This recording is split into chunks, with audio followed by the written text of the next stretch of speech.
real business owners. Welcome back to the Real Business Owners Podcast. This is episode 77 with myself, Trevor Cowley. As always, Kilo G. That's right. That's What's right. up, everybody? That's right. Now, we don't have a nickname yet for our guest, but we maybe we need to come up with a cool one, for him. Unless he already has one. Do you already have a cool nickname? I don't think I do. No? No. You need one, dude. My wife's got a bunch of nicknames, but I probably don't. Yeah, asshole. Hey, asshole. Hey, dipshit. Why didn't you take the trash out to the street last night? That's the second week in a row. I get that. So I hired a neighbor kid. He pulls it out and pulls it back for $5 a week. So It's worth every penny. And he still forgets to pull them back half the time. So I have to ream the 12-year-old neighborhood kid. You got a nickname for him already. Yeah. I don't have a nickname for him. He's just my trash man, So It's a good use of your money, though. yeah, exactly. So, guys, today we have a guest on the podcast. He's in the Arate Syndicate with us. That's where we initially met Corey. Last name, it's Berrier? You got it. Berrier? Yeah, you got it. It's almost like Unless you want to be fancy, you can say Berrier, but... Berrier, like Perrier. That's what I was thinking the other right. day about when I was like, is it Perrier? That's exactly how I explain it to Berrier. people. I say, hey, it's like the water Perrier, except with a B. Yeah, exactly. That's a good way to do it. So it works. No, Corey's a good dude. High energy. We've been on his podcast as well.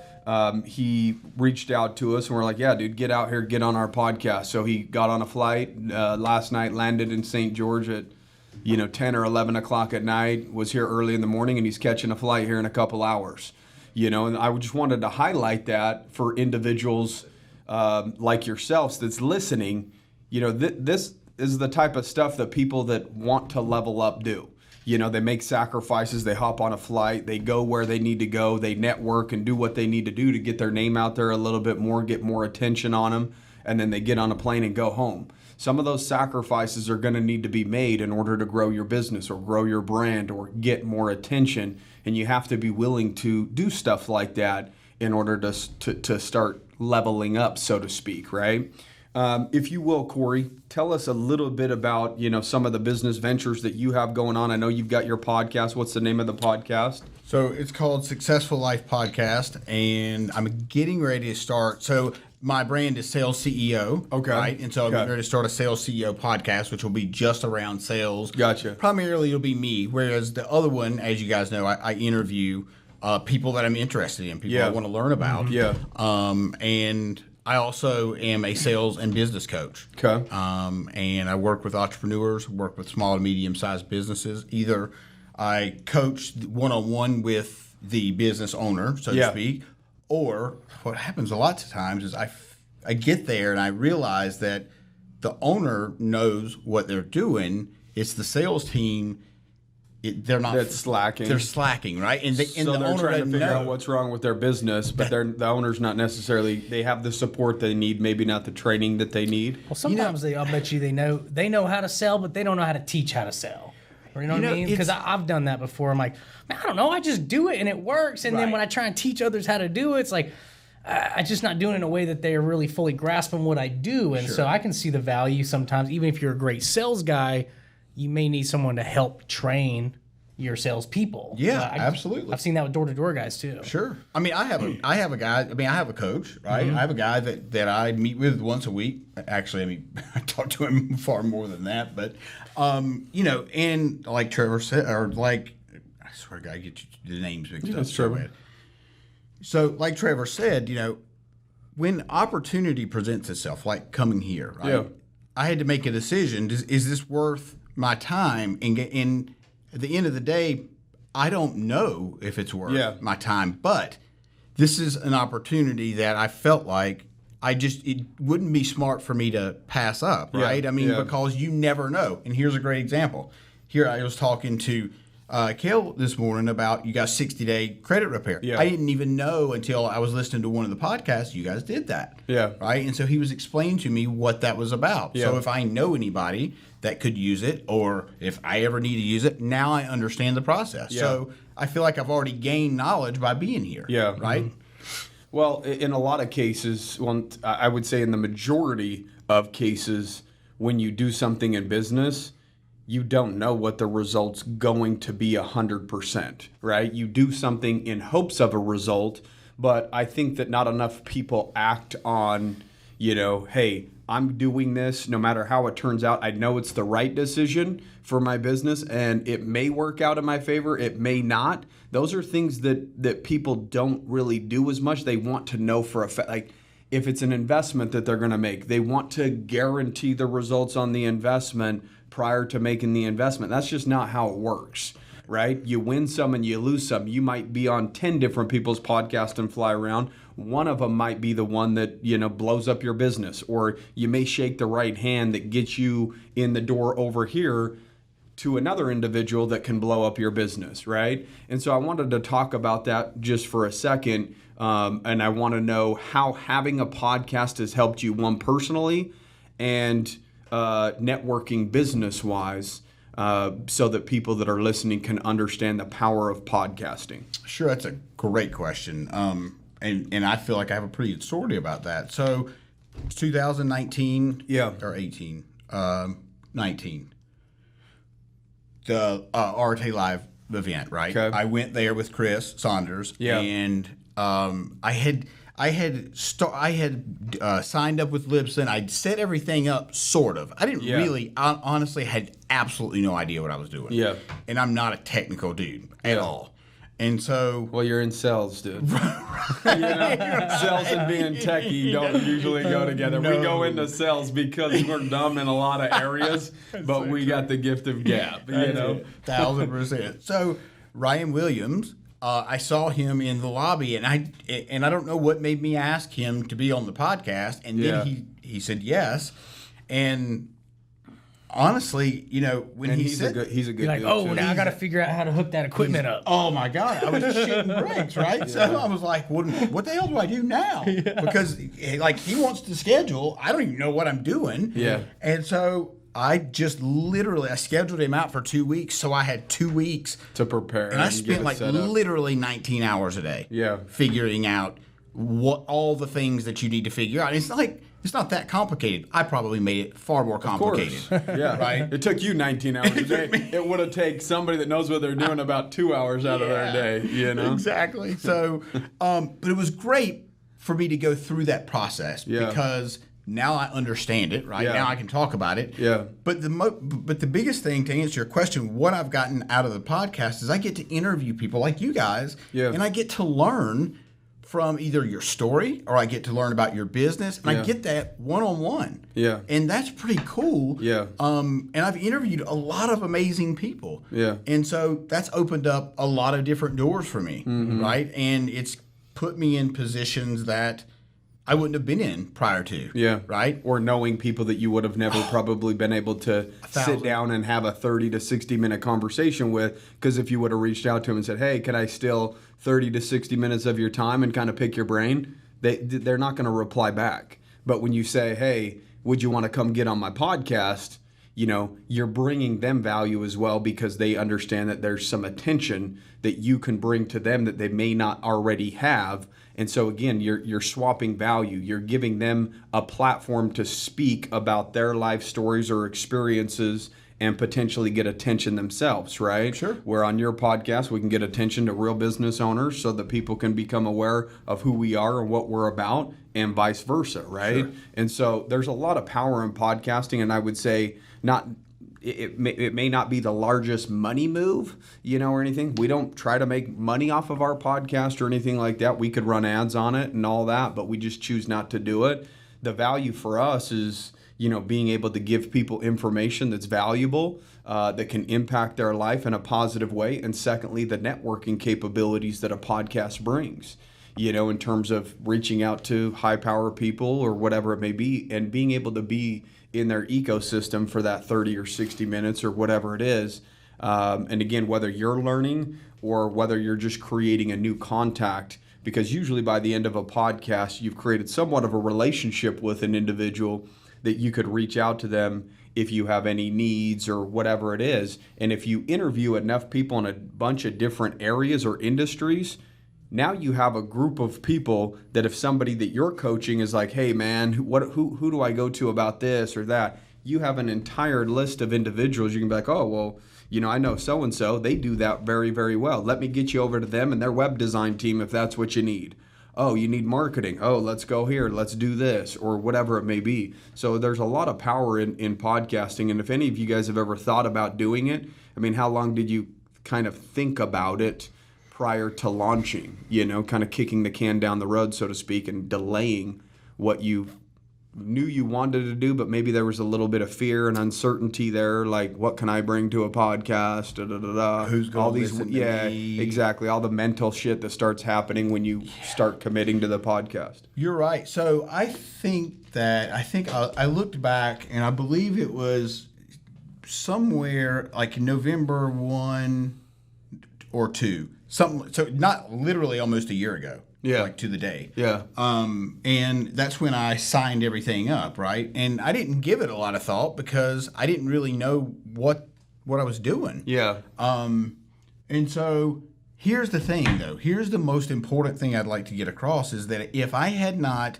stepped out of my comfort zone and asked Ryan Williams to be on that podcast, you may have not. I may not have a podcast today. You would have talked yourself out of it. 1,000%. So you had to get the guest to commit first, and then that forced a commitment on your part in order to follow through, so that you didn't look like a dipshit. Yep. Asking somebody to be on, and then they never hear from you again. Right. Right. So you're committing prior to committing, almost. Right. Well, I had to commit myself. Yeah. Right. I had to convince myself to walk up and ask. Yeah. Right. Yeah. Because, you know, that, like you said, fear, it steps in all the time. Yeah, all the time. So, You know, and I kept thinking about that through your story there, because I don't think a lot of business owners really understand the power in just figuring something out. You know what I mean? There's so many times that you get an opportunity presented to you, and then the person says yes, and you're like, oh shit, what did I do? But at least you're committed to figuring it out. There's so many times a business owner gets an opportunity from another business owner or whatever, and they reject it, and they say, oh, I don't know, that's not up my alley, I'm not an expert in that, I don't know how to do this, I don't know how to do that. You know what I mean? There's so much power in just saying yes and then figuring it out, right? Yeah. Right. And if you bring the value and you hit a home run with that client or that, you know, that guest or whatever, like, man, it turns into something great, right? And sometimes you are going to fail, you know, but you're never going to know unless you actually give it your full effort. And so there's a lot of value in that. A lot of people really reject things. I'm not a podcaster. I don't know how to do that. Right. What did I just get myself into? Yeah. And then they end up rejecting it or rescheduling it or, you know, whatever. Or they hear no the first time, then they don't ask the second time. You know what I mean? There's so many things that people just reject instead of just figuring it out like you did. Yeah, sure. I mean, that's a good point, because he was nervous about going up and asking Ryan to be on the podcast. And it's funny how many times that you ask when you're nervous that you get the exact answer that you were hoping for. People want to help other people. People will say yes. And I don't think enough people ask. Okay? So, and it goes back to you being, you know, a sales CEO or guru, right? And doing the sales coaching. I think that that's one of the shitty parts about salespeople is they present the information, they build a little bit rapport, and then it comes down to the end and they don't ask. They have to do the ask. They're almost waiting for the customer to say, yeah, that sounds great, let's move forward. They're waiting for somebody else to say, let's move forward, when that's not their job. Their job is not to be the one to initiate moving forward. Your job is to help initiate them to move forward with whatever product or service that you have been talking about. And so asking is super, super important. And I think not enough people ask for, one, help when they want help. Secondly, reach out to people that they may fear or feel weird asking. I'm telling you right now, the majority of people will say yes if you have a question, or if you want them to have them on your podcast, or maybe create a business relationship. Business people are smart enough to know that the real currency is relationships, right? And attention, right? So if you have a podcast and you can bring them attention, that's valuable to them, and they're more likely going to say yes and give you 30 to 60 minutes of their time that way than rather you just picking their brain. Then they're going to want to charge you for their time, because their time is valuable. They want something in return for it, you know? So, and you can get all the questions that you may have personally answered right there on the podcast and not necessarily have to pay for it. So, and that's a great point. Yeah, that's a good point. Yeah. Such a good point because, I've done, I don't know, close to 100. I think I've published maybe 80 some. But guess what? I've had 80 to 100 conversations with people that I want to learn from one-on-one. Yeah. Like, that's worth a shit ton of money. Let me ask you this. How has your life changed or enhanced over the course of the last year? Have you adopted new habits, changed a morning routine, ate different? Is there any of this stuff that's happened, based upon the fact that you're surrounding yourself constantly with people of success and interviewing them, and now they're kind of in your ecosystem? Your brain is just a record of the past. So if all you're putting in is good information because you're interviewing great people, then your brain subconsciously starts turning into an individual of success because that's all the input that's going in, right? Yeah. So have there been adjustments or changes in the last year in terms of any of your routines or habits or anything like that you feel like you've adopted based upon being around, successful people? Or I would say going into Arte Live, I was a little nervous because I was kind of in between things. Yeah. I don't remember if you guys remember, but I sold my hormone replacement clinic in 2018, but it wasn't a good situation. Yeah. I remember the story on that. Yeah, so I exited, and so for a good while after that, I was, things were not good with me. Yeah. I'm just going to be totally transparent with you. I struggled because my confidence was just shattered because I had put so much into this business to build it, and then it went to this wayside. So whatever. Do you feel like part of your that's the partner got sidetracked? I remember. Yes, yes, he did. with a lady friend. Yes, he did. That worked there. Right. And I will tell you this too, and this is super important for business owners. I let him handle the finances because that's what his forte, or we had somebody. Yeah. Bad idea. Yeah. I wasn't on top of that stuff. And that was an awful idea. And then when I see the numbers and I'm like, how did this happen? Well, I wasn't on top of it, which that's my fault. Yeah. Totally my fault. Yeah. But to answer your question, how has my life changed? I would say that my confidence is skyrocketed. Okay. Because, like I said, going into Arte, I didn't know what to expect. Yeah. I thought, I just didn't know. That's one thing. And then I guess just the knowledge that I've consumed. Yeah. It's interesting because I may have a conversation with whoever on the podcast and maybe they mention a book. And I go read the book and I really love it. Yeah. Right? That's an example of something that I have done better, right? Here's a perfect example. Joey, I was just telling him. So Joey does the intro to my podcast, right? He does the intro to Stuman's podcast. Yeah. He's partners with Stuman in a couple things. Some media stuff, video stuff or whatever, yeah. So I met Joey.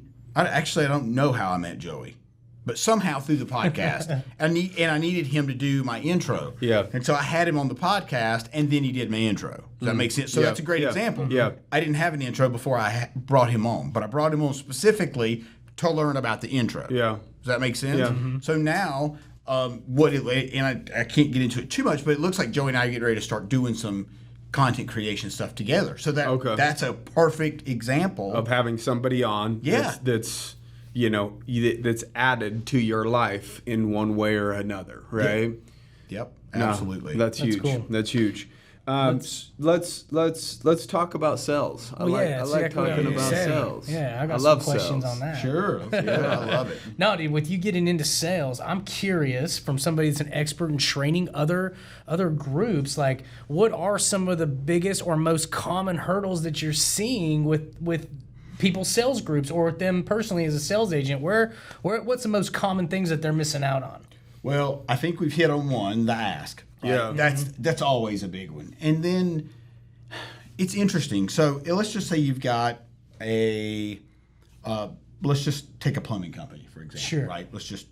All right. And then in your guys that are out selling your plumbing jobs are making $40K a year, $50K a year, whatever it is they make. Not a shit ton of money. Yeah.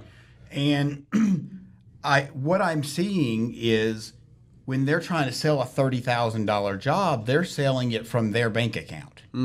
So that's just basically you're projecting your bias on a large job. And based on your bank account. Yeah, they're like, no one's going to pay that. No one's going to pay that because I couldn't afford Because I could never afford that. So what they do is they botch it because of their mindset. Their mindset's not in the customer's shoes. And that's where your mindset has to be in sales. Yeah.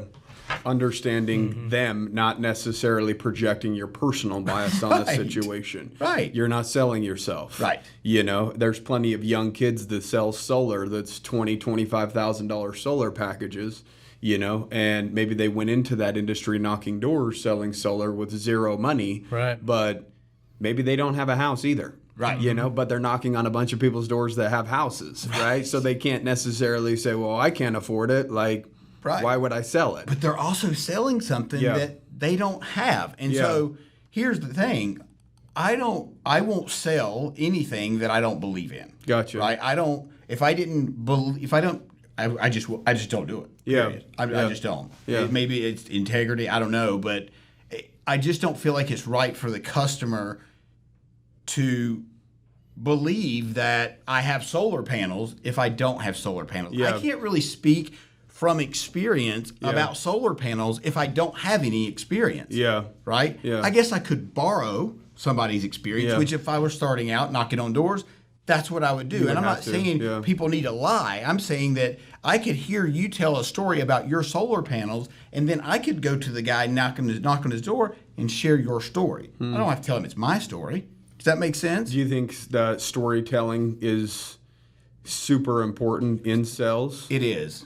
And because I think some people, there's the dry sales reps that are very informational based.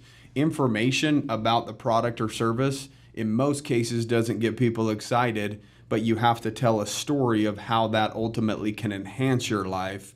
You know, you have to tie it to something else that's potentially meaningful to the customer. True. Because when somebody's spending money, it's definitely not a fun thing usually to do. They look at it as an expense. So if you're selling a product or service that enhances their life, the idea is to maybe reframe it as an investment. If you invest into credit repair, you know, that's what we talk about with our credit repair agents. Like, look, an investment has the ability to bring you something in return.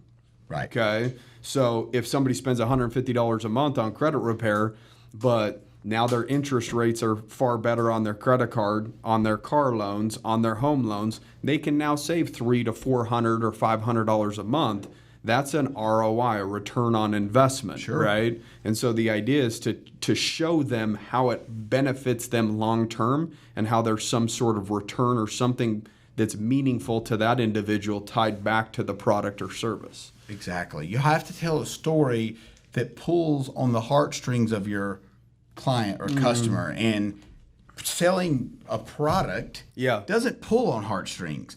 Like, you know, I don't care what the bottle that the water comes. I don't care about the bottle. I just care that I'm thirsty and I have the water, right? So don't sell me the bottle of water based on the colors and the writing. Because I don't give a shit about that. Right? And so if your customer doesn't care about what you're talking about, you got to change that. You got to figure out a way to tie it to something that they care about. You have to. Most of my clients or affiliates that I work with have sales groups, right? And one of the biggest problems that I see with these groups is a lot of their sales guys don't know how to sell without being high pressure, because they lack the ability to build like connection with people, right? Which is a big part of that. Like what we're talking about. Sometimes these stories are really just to build rapport and connection. A lot of people, I've been reading a lot of Seth Godin's books. Do you ever read those? Excuse me, I haven't. Do you need water? Oh, no, I sucked down the water. That's the problem. Ran down the wrong too. We've all done that. But man, I've been reading a lot of his books, and it's like, oh my gosh, like, there's more power than I even thought was there, because people all have this huge need to actually like belong to something, right? Like and if you can figure out how through your storytelling to convert somebody to your product because you made them feel like they belong to something, like they connect with something, not only do you, one, not have to use high pressure to sell in that way, but two, you're going to keep that customer for a long period of time. A lot of groups I've worked with in the past, their guys are high pressure. they lose 30% of their deals. So they're never really growing. They're always just chasing to keep up with cancellations and all these things because they don't know how to sell with stories and connection. So when you say they're selling high pressure, give me an example of what you mean high pressure. Grab your balls, man. Grab that credit card and let's do this. Yeah. Oh, what do you got to ask your wife for permission? Who wears the pants in the house? You know, things like that. Oh yeah, dude. Oh man. Oh yeah. There's like, and Trev and I came from working in a call center where that was normal. Yeah. Right. And we had to learn the hard way that, like, dude, when we started owning our own companies, like, dude, that stuff's like kind of fun and maybe funny to the guys around you and all this stuff, but it doesn't work long term. Because sometimes people will buy because they just want to get you off the phone or get you off the door or get you, out of the area. But dude, they're gonna go home and think about it and they're gonna cancel, right?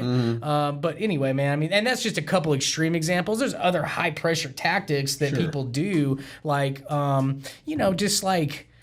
Well, there's different tactics, and the two different tactics that I see is either you're beating somebody down to where they feel worthless and they want to make a decision at that point, or you're lifting somebody up. Or hitting too hard on fear, in a positive way, right? So you could sell in a negative manner, like talking down at somebody, or you could sell in a manner where you're creating real connections and you're lifting that individual up. If you're selling a product or service that may potentially make that individual money, it's one thing like, look, dude, you're not going to be able to send your kids to college. You can't go on vacation. Like, how can you look at yourself in the mirror and know that you're not giving it everything that you can in order to live a better life? Like, that's the beat down, right? Right. That's like, fuck, I'm a piece of shit. Yeah. I do need to do something. Right. And that's the method of a beat down salesperson. Like, push them down, make them see their own shit like really bad, and they're in a bad spot to where they're gonna want to change. Sure. Because usually people change when they're in a bad place, right? That's when change usually really happens. But there's another way of selling that I prefer a little bit more than the beat down method, is more of a motivational speaker. Sure. Right? Like, let's uplift you. Like, look, Inspire. yes, exactly. You've done everything that you can up to this point, and you realize that you're not getting it done the way that you want to get it done. You understand that changes definitely need to be made, correct, Corey? Yes. Okay, perfect. So the idea is I'm going to lay out a pathway to where change can happen, and if you see the ability to, live a better life through this information that I'm about to display to you, are you ready to take action today? Are you ready to move forward, provided I can lay it out and it's understandable to you? You know what I mean? Like, yes. And build them up. Like, hey, I'm going to show you something that has true potential, but I just want to make sure that you're ready and you're committed to yourself and you're ready to make a change. You lead a horse to water, can't make him drink thing. I can show you, lead you the whole way, but I'm not going to be able to force you to make a decision at the end of the call. You have to actually really be ready for a change in your own life in order for me to be able to serve you the way that I want to, right? And that's more of a build up, like in a positive way, helping them see that. Right, because if everybody that's listening, if you heard the tonality difference, right, in your voice, when you sold with fear, entirely different than when you laid out the plan, right, and so that's super important that your tonality matches what you're saying, right? So if your tonality is 37% of how people communicate. Right. Yeah. Body language is 55%. So everybody that's listening, think about this. Your emails that go out, they're only hitting 7% because it's just words. Yeah. You're not getting any. That's why video is so important now. Yeah. And so it's unbelievably effective, especially in sales. It is. It's I've closed more people doing video, literally sending them a video after I have a conversation every time. Yeah, that's what we do. It's that's what we do at insane. Easier Accounting. And at first it's weird, right? Because it's different, it's new. Like, salespeople are probably the worst when it comes to making changes. They get really stuck in their ways, especially if they're halfway decent. They think that they have it figured out, and when you try to bring something new in, there's a lot of pushback in that area. I would say salespeople are very, very bad at being open-minded, and I'm guilty of that myself. I was very superstitious. Sure. I had my certain ways of doing things. I would even have a certain song that I would play before I'd get on a sales call, right? Like, So I had my systems and processes down of how I liked to be as a salesperson. And then when something comes into my ecosystem that's a little bit different, I glitch out a little bit. You kind of reject it naturally, you reject it. Like, I've got to figure it out. I'm doing okay. Like, I don't need your help, right? And I would say that that's basically the thorn in the rose, so to speak. It might still be a rose. That might be a good salesperson, but there is still a thorn there on their side that they need to address in order to hit new levels. And we talked about this on the Monday morning meeting. We did, man. We actually talked about tonality. We talked about all this. Yeah, we talked about building connections and how the words are really only 10%. And we talked information. And we talked about monitoring other sales reps as well. Even if you're the best sales rep, monitor. Like, maybe you take one different approach, whether it is their tonality, whether it is maybe the way that they build rapport, maybe it is the way that they finish their sales call, or whatever it is. There's always room for improvement. And basically we stated, like, if you're not doing that, welcome to your peak, because you're already there. And if you want growth, you have to ultimately grow, and the only way to grow is by monitoring and listening to other people and continuing to focus on yourself and be open to changes or tweaks, which is, again, a very difficult thing to do for salespeople. But when they finally flip that switch, there's a whole new world that's available to them, or a whole new level. Key word is willingness, man. Like, you got to be willing to adapt, learn, evolve, and because the markets around us always are, man. I mean, I know a lot of kids when I was young, and their dads were like badass car salesmen and shit. Now they work in like a mattress store that nobody comes into. You know what I mean? Because everyone's buying their mattresses on Amazon or some shit. You know what I mean? And so there's, and they're just kind of this dead end because they weren't willing to adapt and change and evolve. And so it's such a great point, because if you think about it, when especially older salespeople or seasoned, we'll say seasoned salespeople, it's hard to change. Because they have their mindset is, I did great at my last job. I'm going to do great at this job, just doing the bare minimum, so to speak, because I have the experience. Well, you got to be coachable. You have to be able to learn, and you do have to open your mind up to different things, because guess what? You don't know what you don't know. And I found more times than not, like, if I don't know something and I take a leap of faith and step out to try it, if I get a gut feeling about it, usually I'm glad that I did. You know? Well, at least you have the experience of knowing, right? Like, even if you try to make a change and it doesn't work, that's okay. We've made some adjustments this last week with one of our businesses that are a couple blocks down from this building. So we have 2 offices, but and we flat out said, like, look, if we're gonna change something, like, here's the deal. We need to stay on the offense as a company. We always have to be changing ahead. We don't wait till something negative happens and then pivot after the fact. Let's stay on the offense and always be figuring out a way to get just a little bit better. So here's the change that we're gonna make. Now, we're asking you guys to buy in 100%. The only way to know if this is going to work and get us to the next level is if you guys are all bought in. So I'm asking you guys to give us 100% of your effort for the next 4 weeks so that we have factual data to go off. Because, again, salespeople hate change. And so there was a change that happened. And so we had to basically state, dude, you guys need to buy into this change, because it has the ability to benefit you guys if it works. Right? Like, but in some cases, if you make a change, they could be like, I don't like this change, or what. Let's just kind of go through the motions for 4 weeks and let's go back to the way that we've always done it. Right? So it's helping salespeople see their own bullshit. In terms of how closed-minded they are, or, in some cases, good salespeople can be more, instead of confidence, egotistical, to where they think that they have it all figured out and nobody can teach them anything because they make $150,000 a year, or $200,000 a year, and I'm guilty of that myself. Being young and making a lot of money, like, nobody could tell me what to do. I'd look at people. Well, I make more money than that person or that person or that person, right? And you can always learn from anybody at different levels. It doesn't necessarily matter that you make more than them. I mean, dude, a prime example, buying in is so huge, right? Because we don't allow ourselves to do it sometimes, and we miss the benefit. And like, even something like Arate.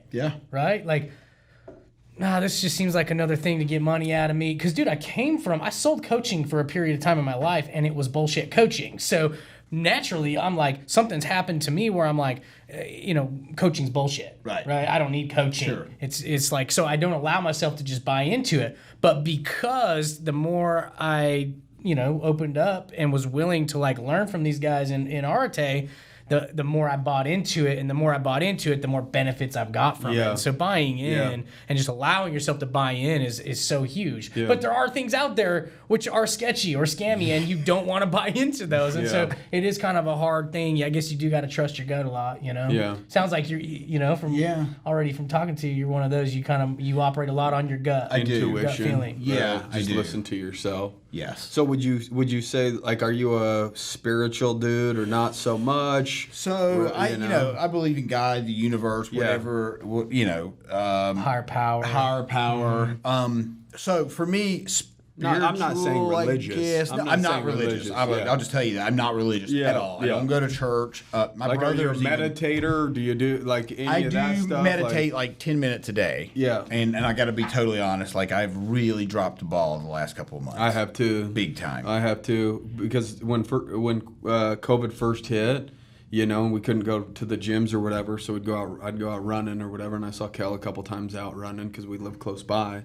But then I'd go home and meditate, and I was doing it religiously, and I felt great, But then when things start opening back up, when we get back into the office, your routines change a little bit because now the gym's open, so I go to the gym, and then sometimes I'm there a little longer than I'd like, so I don't have the 5 or 10 minutes or whatever. But I definitely need to get back to that because I felt different. You feel better. You vibrate at a little bit different of a frequency, and it's almost like when we're at a low place. We've talked about this before. We're a little bit more open to try new things to bring us out of the rut, and then once we're out of the rut, we stop doing all those things that brought us out of the rut, and so you find yourself going up, and you're like, I'm good, and then it's just this slow descent back to reality, right? Right. Or back into that rut. Yeah. So routines and doing things consistently are super important.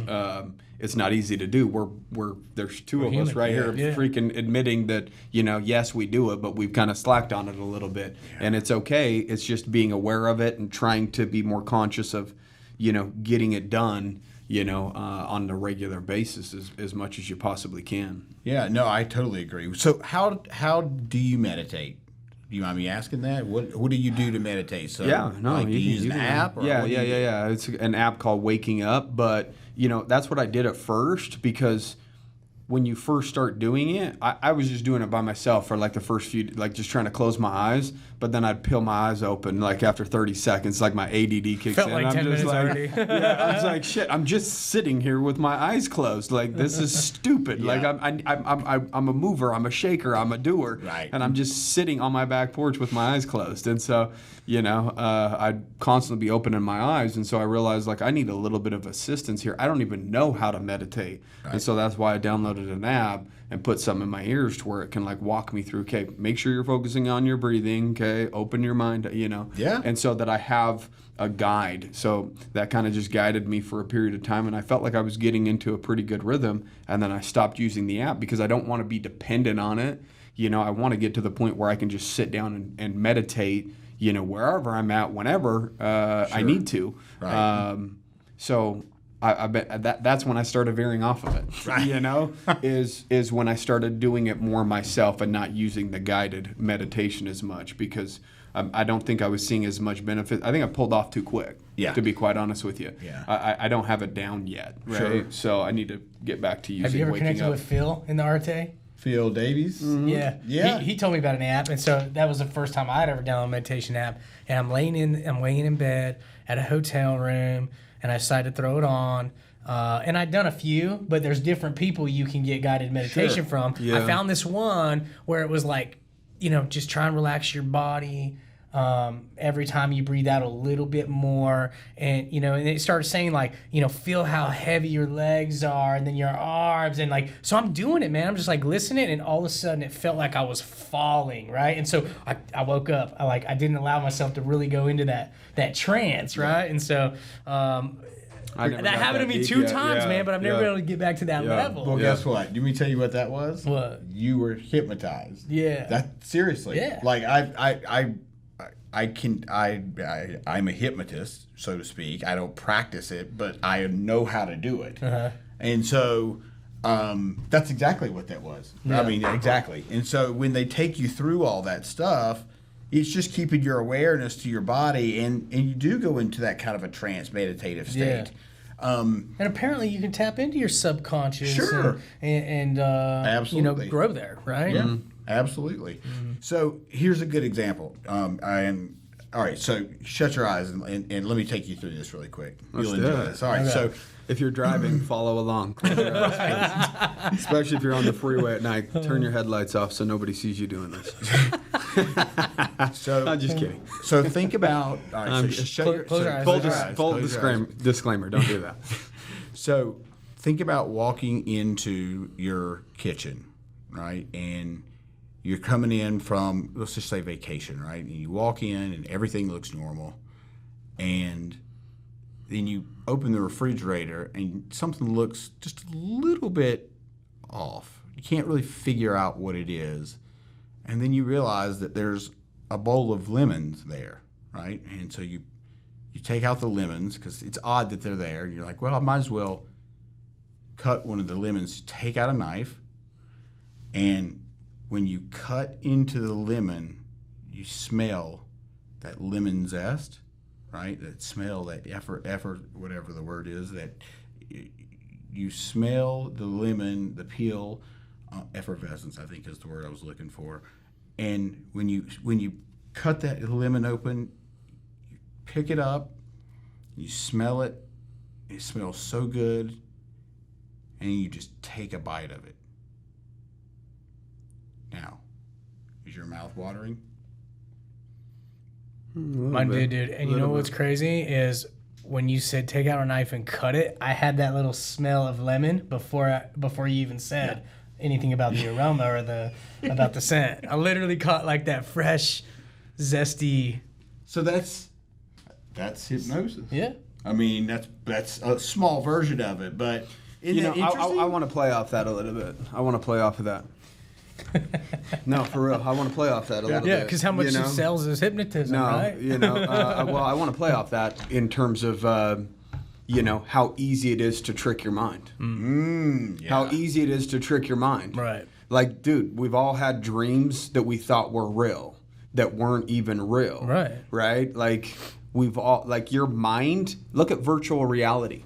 You put on a fucking set of goggles, and then people are like, whoa. And they look like idiots in the living room, and because there's nothing around them. But your mind is being tricked in that moment. Right. Okay? And so the idea is it goes back to self-improvement. Like, you can actually trick your mind to believe that you're something that you're not prior to being that. Right? And the idea is, again, start identifying with this individual that you want to be. Start visualizing it like we just visualized going to the kitchen and cutting that open to the point to where you could smell the citrus and you could feel it at a whole different level.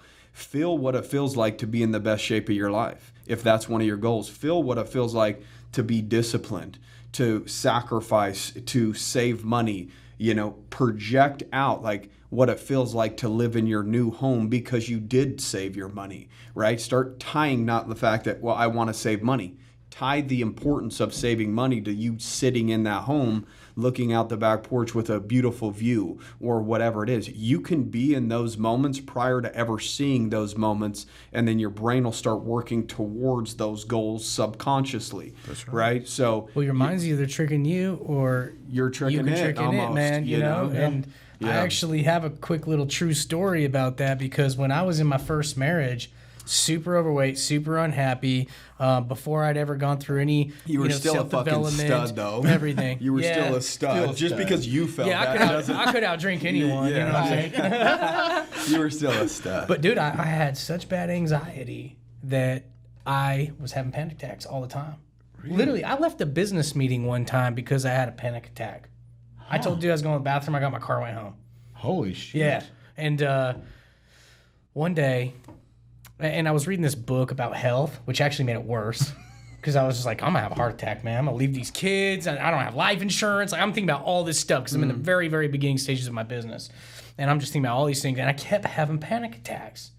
And then as I started taking better care of myself and I started taking control of my mind back, I realized that all this anxiety was, in theory, my mind tricking me, right? Creating me, allowing it to create all these stories of things that are bad that can happen to me. And one day I took control back.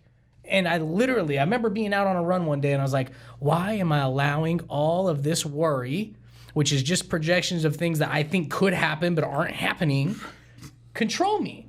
I am done worrying. Bro, I've never had a panic attack again in my life.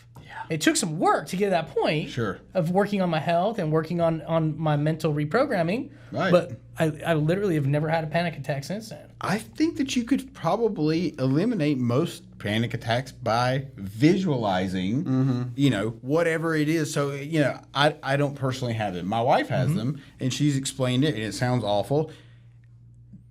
But I feel like if and I'm not downplaying people that have anxiety attacks, I'm just thinking that if you visualize the next time this whatever happens, when you feel like it's coming on, if there's it's like a habit, right? Even meditating, going to meditate, putting something in guide and breathe, and basically becoming conscious in that moment where you feel like, I think that you're just kind of mentally on autopilot, so your brain's going wherever it wants to go, and once you start down that rabbit hole, here it comes, here it comes, you know. But you have to be a little bit more of a conscious individual, self-aware, as we say, to where you're like, okay, it's starting to happen.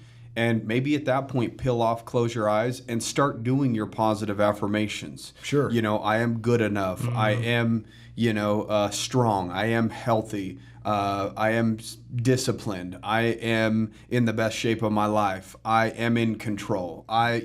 Whatever you need to go through in terms of your I ams, just to remind yourself that you are a badass that is the creator of your universe, so to speak, right? And I don't think enough people do that. They're just letting their mind kind of take over. And if you have panic attacks or anxiety, you have to be self-aware enough to admit that usually those are kicking up when you don't feel like that you're in control and you're just kind of going through life. Sure. And it comes at you. Right. And you're not. You've got to have a defense set up. What's the defense mechanism? Is it 5 or 10 minutes away by yourself where you meditate? Is it, reminding yourself you're a badass through I am affirmations? Is it, maybe there's a motivational video that you watch for 2 to 3 minutes that really pumps you up and you feel like you're going down? Find something that you can do on the defensive side when you start seeing that come into your ecosystem that you use as a trigger moment, right? Like, exactly. Okay, this is starting to happen. It's going to trigger me to do what, right? And that's up to the individual to decide, but that's just taking full control of their life and of their mind, not letting their mind take full control of them. Right.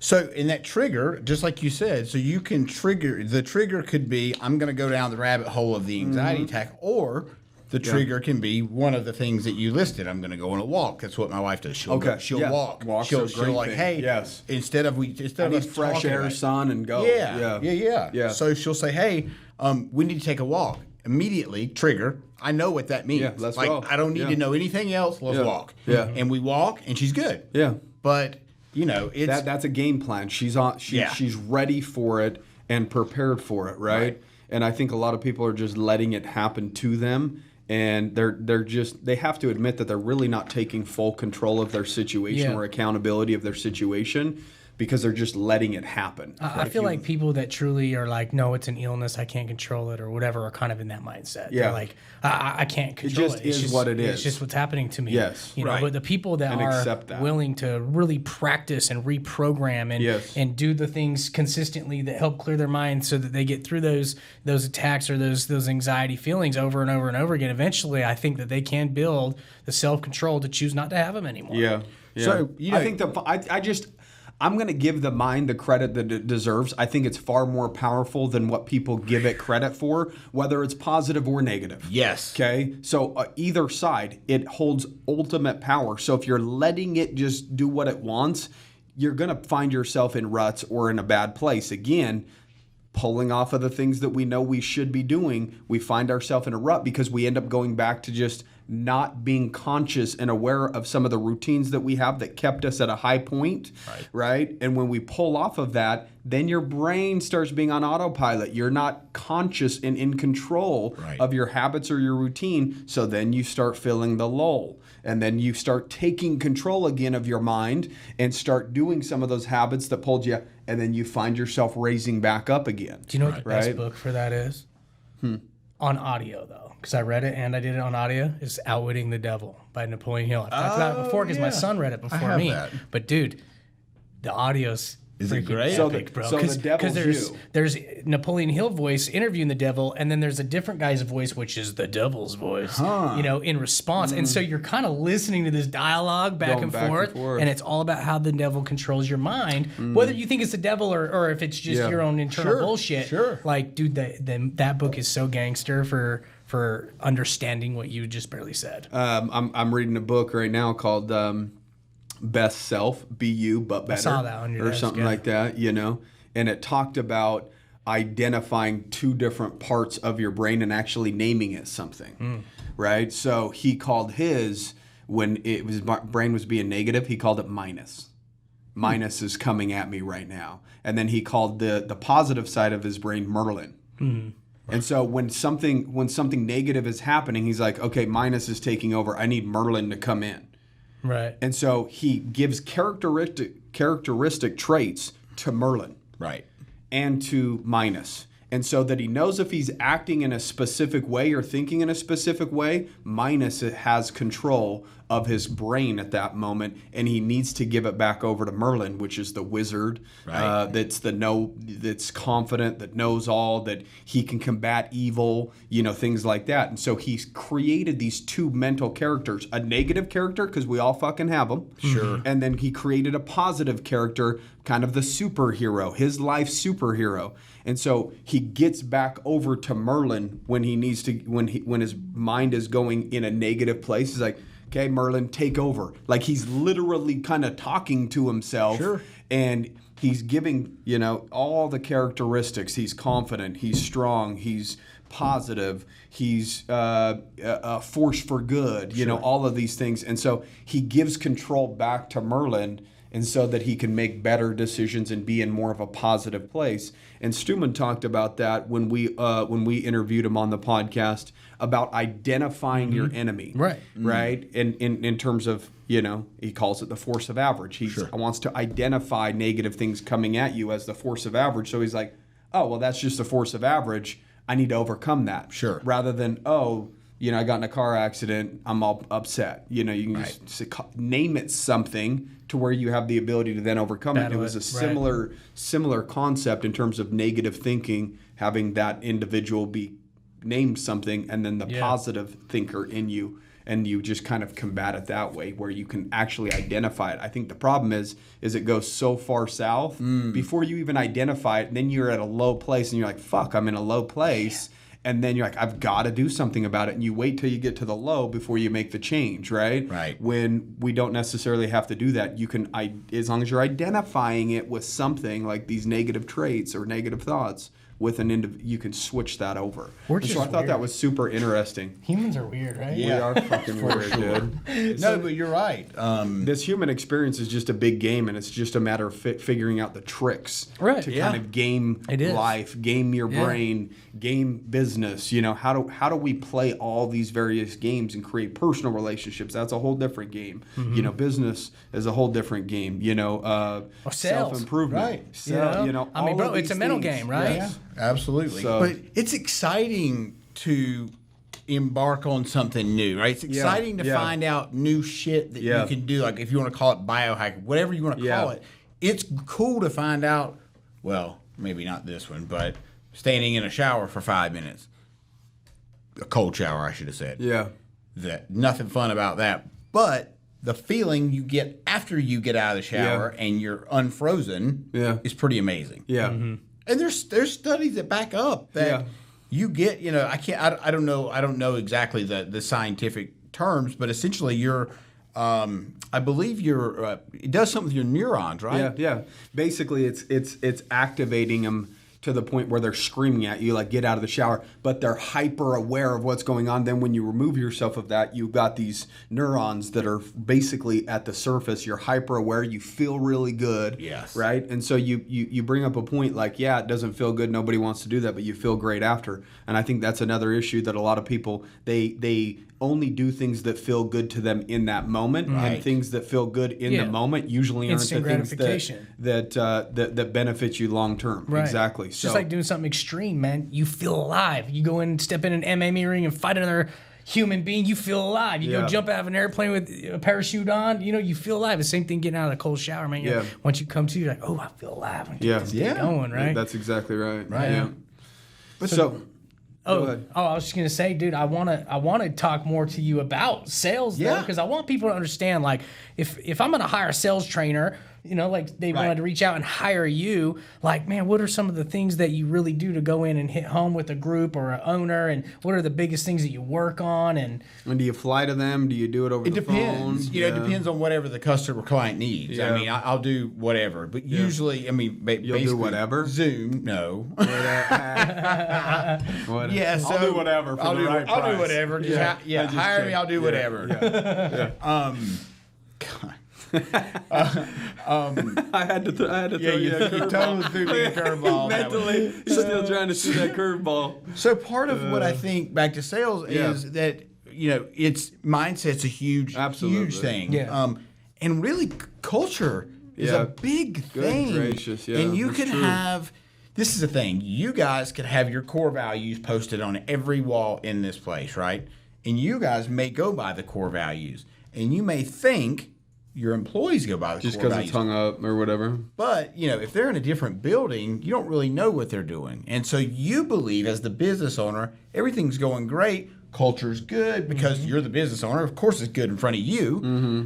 But when you step away, or when they step away, it's a shit show. And that is alarming to a lot of business owners, because they're like, well, wait a minute, how is this possible? I've got a great culture. You got a great culture in front of you. Yeah. But you don't have a great culture. The water cooler culture might be a little bit different. Right. And some of those. So sometimes I'll have conversations with, the top salespeople on the teams that manage the teams, and they'll even say to me, like, yeah, man, the owner, he's just sitting up in his office doing nothing. I'm like, why would you tell me that?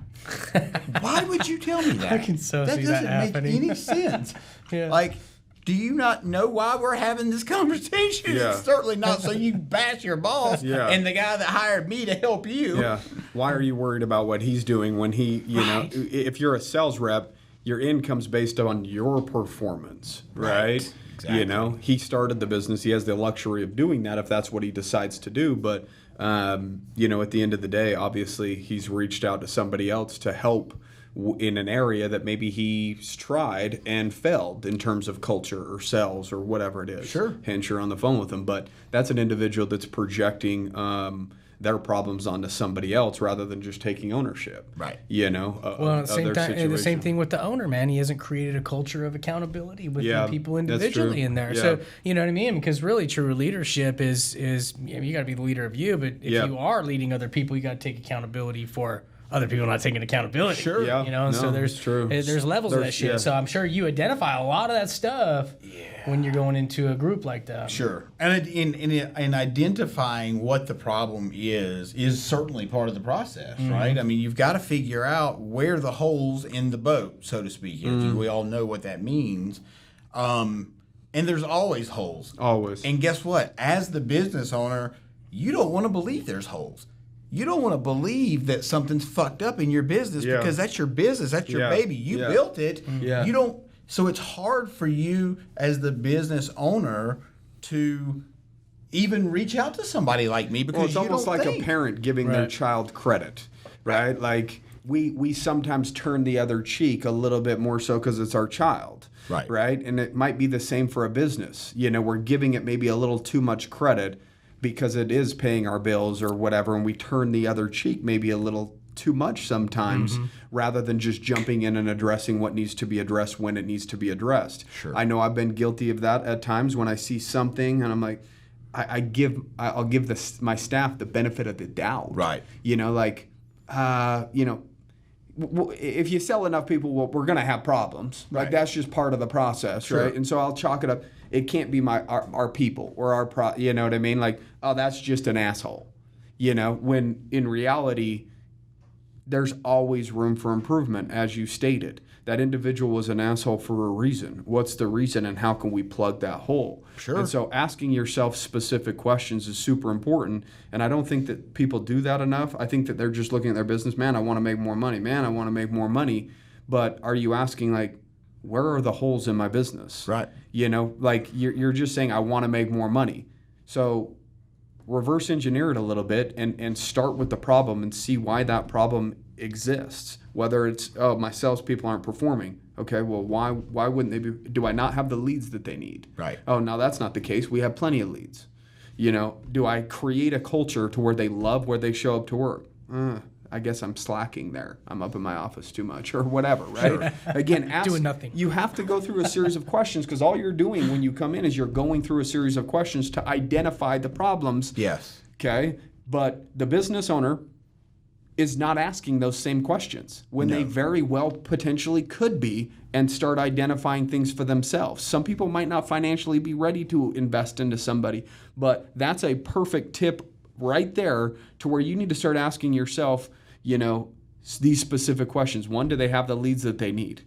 You know, do they have the education they need in the sales training that they need? Cool. Is culture good? So these are a few things, right? Leads, training, and culture are probably three big things when it comes to creating a strong sales team, right? Yeah, and asking for the sale. Yes. That's the biggest thing. Dude, it's unbelievable to me that people walk away and they just won't say, hey, you know, Trevor, let's go ahead and move forward. Or why is there whatever? 1,000 different things you could say, but they just don't.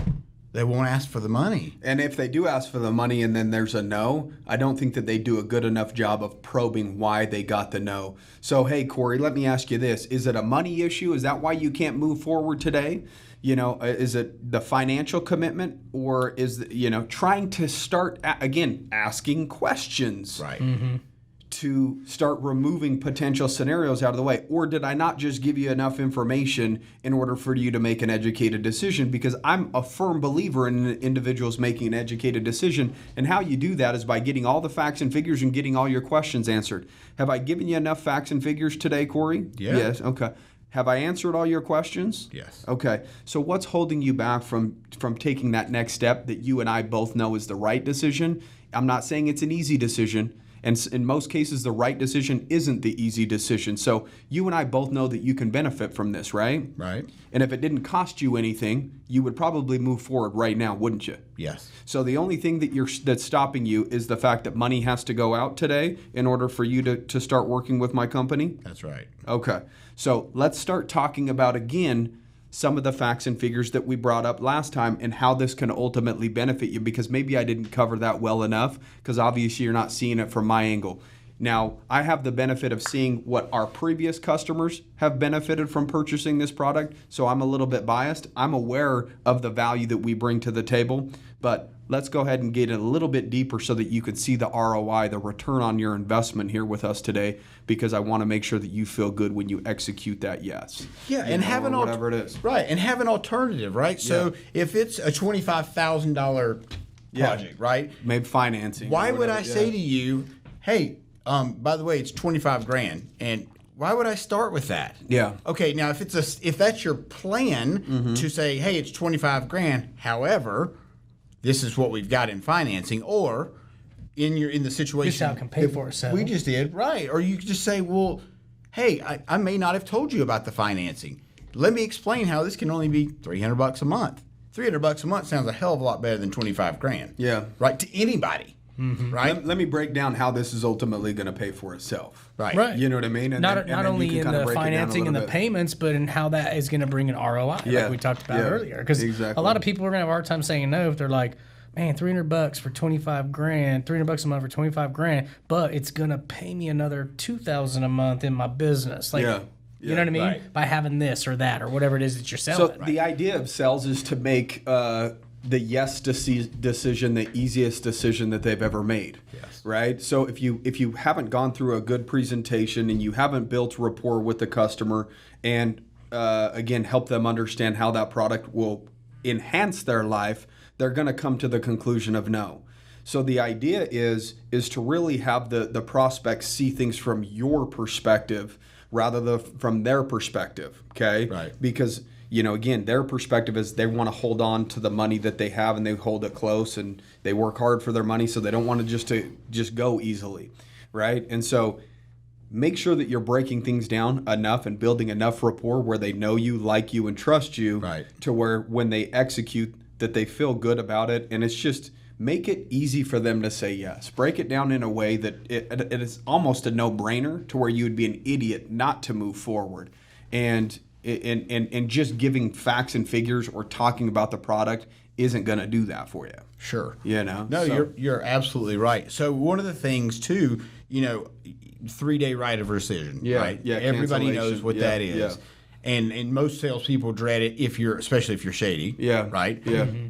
One way that you can fix not getting that 3-day right of rescission phone call from the client is, literally say to the client, hey, I have an uncomfortable question for you. I just want to make sure that, that you're not going to call me tomorrow and cancel whatever it is, the product or service. You're not going to cancel. I just want to make sure that I covered everything today because, I want to make sure that we don't get that call tomorrow. Something along those lines, right? I don't want to waste your time or mine, and right, you know what I mean. Right. I want this to be a thing that you see through, and I help you see through, and et cetera, et cetera, et cetera. But you talk about the fact there's a 3-day right over. You talk about it. You have a conversation Overcome it before it even becomes an issue. Yeah, exactly. At the very end, okay. Now that we're moving forward, if you got the yes, just so that you're aware, Corey, there is a 3-day right to cancel this process. Now, I want a commitment from you right now, before onboarding you and going through this entire process, that you're committed to seeing this through and doing what it takes for you to be successful,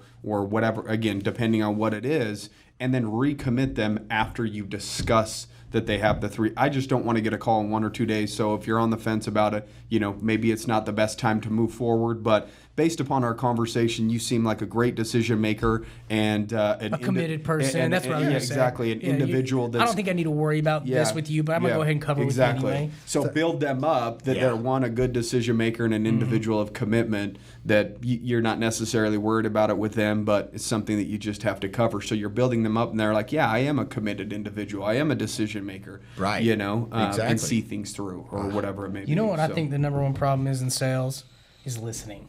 You know what I mean? Because, man, I was thinking about it, and actually not too long ago, it was like, I remember sales guys coming in and they're new and they start making sales really good out of the gate because they're hyper focused on what the client's doing and saying, and they're listening, so engaged because they're trying to learn the new sale. But then they get that script down. And then they stop listening because everything becomes on autopilot, and then their sales conversions go down. And so I've seen that time and time again. They come in and shine because they don't know a different way to do it besides the way that you've shown them. Yeah. And then when they see success, they're like, I'm above this. Yeah. I've got it figured out. I'm going to do it my way now. Right. And then that's when the sales... And it becomes so autopilot that they're not even really paying attention because they're just trying to get to the end where they can ask for the sale, and then the client's like, you didn't connect with me at all. See ya. So it's called active listening, and this is the thing. And Brad Lee, when I was out there, he made me look like an idiot about this. Well, that's what I wanted to ask you. What are some techniques? So what stay he said, hyper focused on listening. Yeah. So Bob's brother has. Let me think how he said it. Bob's mom. Bob has shit. I'll come up. Bob has shit? Yeah, right. Okay, he needs to find a toilet. You can sell him the toilet. Bob's. Yeah. All right, so I'll figure out what he said in a second. But active listening is where, and I agree, salespeople, I like a lot of people, and I do this sometimes. I'm thinking about what I'm going to say while you're talking. Yeah. That's not fair to you. Yeah. That's not fair to you. That's a great point. Right? And we've all been guilty of it. Right. And so I may spit out an answer that has nothing to do with what you just said because I was just thinking about what I wanted to say. Yeah. In a lot of cases, customers will tell you their pain and tell you all the reasons why they want to do it. And a good sales rep listens throughout the conversation and they build their ammunition, so to speak. Again, that might be a bad word to use, but they get their ammunition during the call, so at the very end they could circle back. Well, you said that you wanted to take more vacations, or you said that you wanted to spend more time at home with your kids, that you wanted to retire by the age, are you going to be able to do those things if you continue on the same path that you're on right now? Right. And start having them realize, so you're tying back some of the things that they said were important to them at the end of the call. So let's go ahead and, again, make that difficult decision to move forward. I'm not saying it's easy. It is difficult, but it's the difficult decisions that will ultimately change your life. And I'm excited for you. Let's go ahead and take that next step. Is there a middle initial on the card that you want to use, Corey? Boom. Whatever. And I would also state, here's also what I see in sales, because we own several companies that are focused all around sales. You give me a rebuttal when I say, what's your middle initial between your first and last name on the credit card you want to use? Well, Trevor, I don't know if I'm ready to do that. Well, obviously you're ready to start seeing a better future. That's why we're on the phone today. I think that if you weren't serious, you probably would have hung up on me 30 minutes ago, right? Right. Okay. So let's go ahead and again, take that next step. I'll be on your Christmas card list by December. What's the middle initial between your first and last name on the card you want to use? So again, I'll address the issue, but I go back to the ask after. Right. I see it all the time with new salespeople when there's something like that throws them off to the side and they, I don't know, and the customer's kind of squeamish a little bit. They have a question. Well, do you have any guarantees? Oh, hey, well, we do have a warranty of service. It's this, this, this, and this. And then it goes like this. They're waiting for the customer to say, okay, let's move forward then, because they already did the ask. Then a customer had an issue. Then they answered the issue, but then they don't go back to the ask. So I'll say, yes, we do have a warranty of service. It's there to protect you for da-da-da-da-da.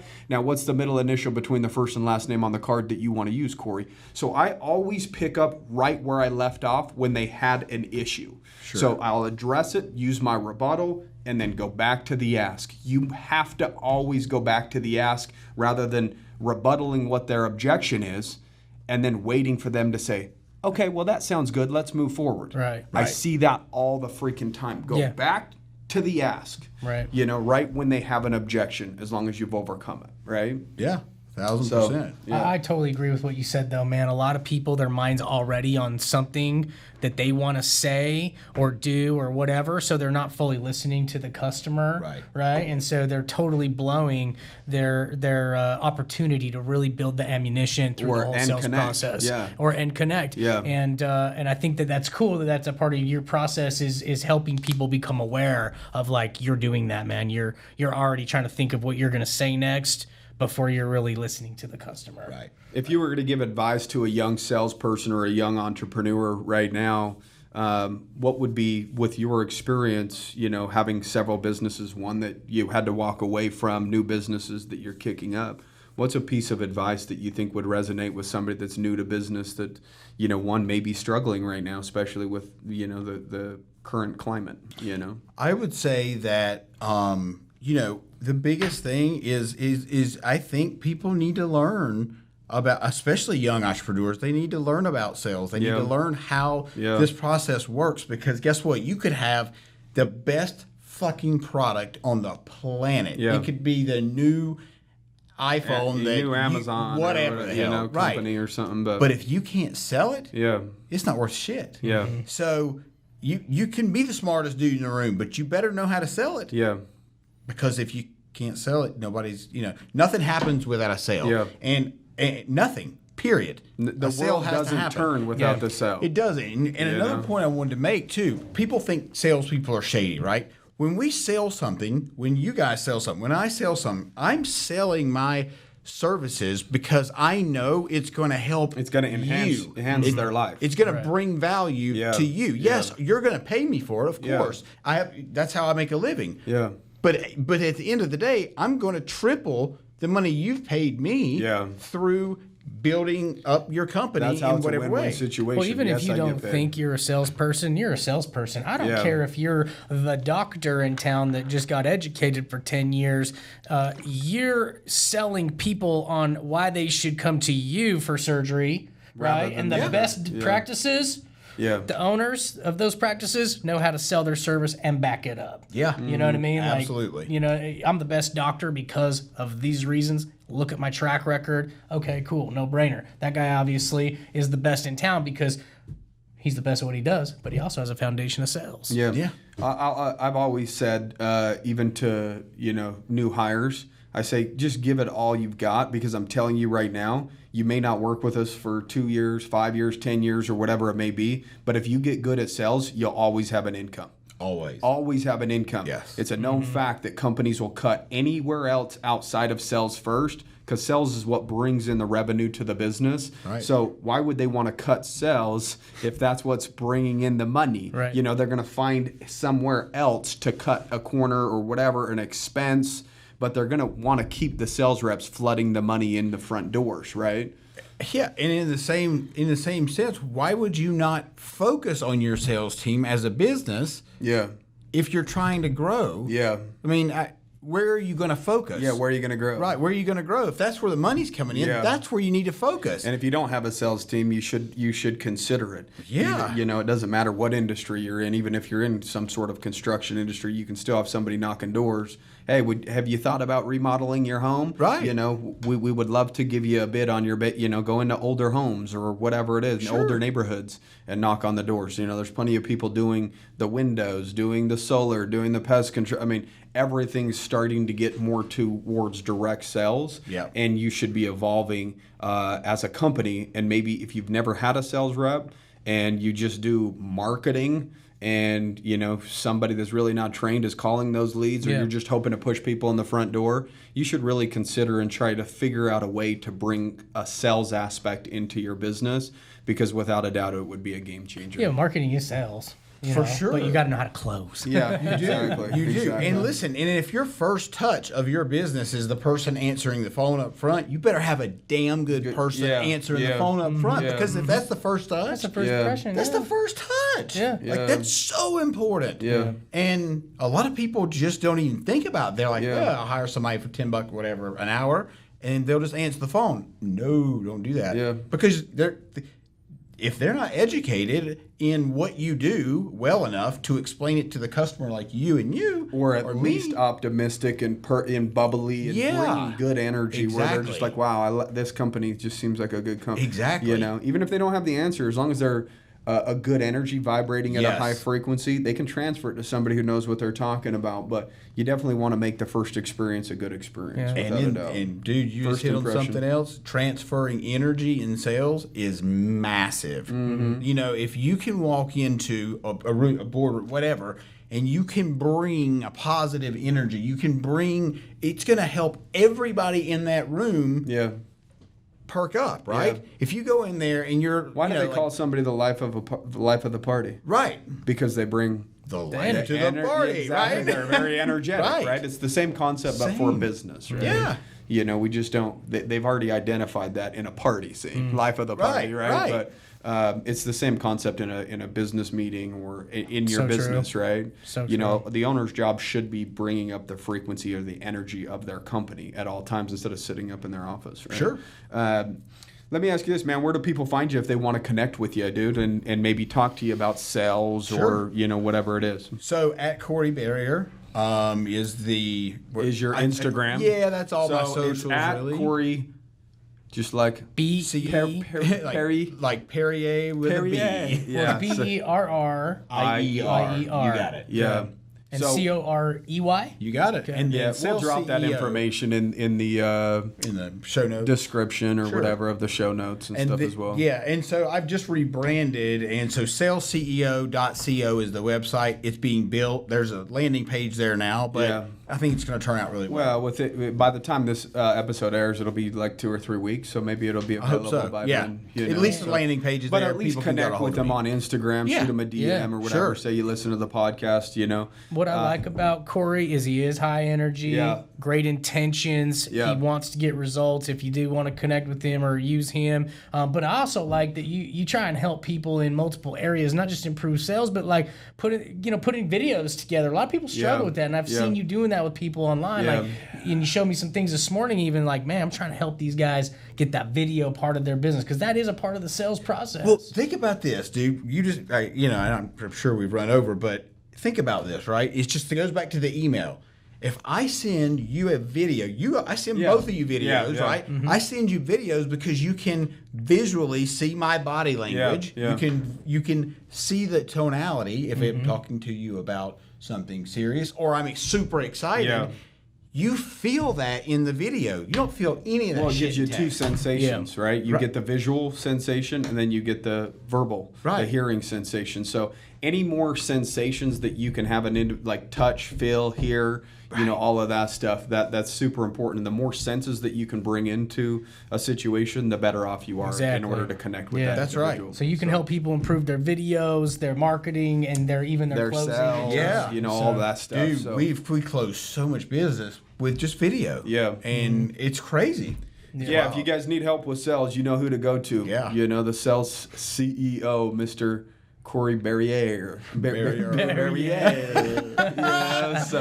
Dude, we appreciate you flying out here. We appreciate you coming on. You're a solid ass dude. Yeah. We love you. We love your energy. It was a good episode. Yeah, it was a great episode. So we know everybody that listens is going to enjoy it. Make sure you guys show him some RBO love and go connect with him on his Instagram account, and just tell him thank you for coming on. So as always, guys, have a kick-ass day. Take care. Thank you, brother.